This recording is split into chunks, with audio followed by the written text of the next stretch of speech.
আসসালামু আলাইকুম। চলে এলাম নতুন একটি ভিডিও নিয়ে। ঈদের ছুটি শেষে আবারও ব্যস্ত শহরে ট্রেনের ভিতরে ও ওপরে কানায় কানায় মানুষ। আজকে আপনাদেরকে জানাবো ময়মনসিংহ সবথেকে ভিআইপি লোকাল ট্রেন বলাকা সম্বন্ধে। এই ট্রেনটা সপ্তাহে 7 দিন চলাফেরা করে।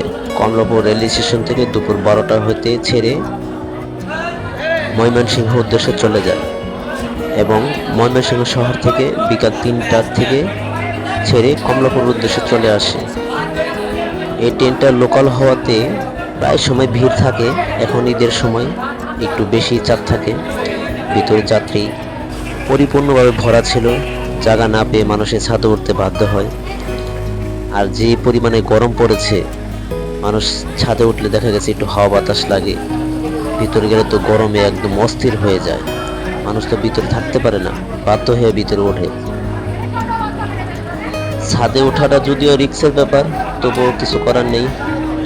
কর্মের ব্যস্ততার কারণে আসতে বাধ্য হয়, কারণ টাইম শেষ।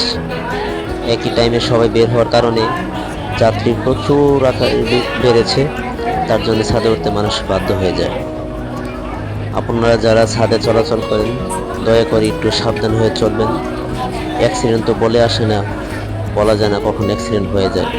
তাই যতটুকু পারেন সম্ভবত সাবধান হয়ে চলাফেরা করেন, কারণ একটি অ্যাক্সিডেন্ট ঘটে যাওয়াতে পরিবার ও প্রিয়জনের জীবনে সারা জীবনের কান্না হয়ে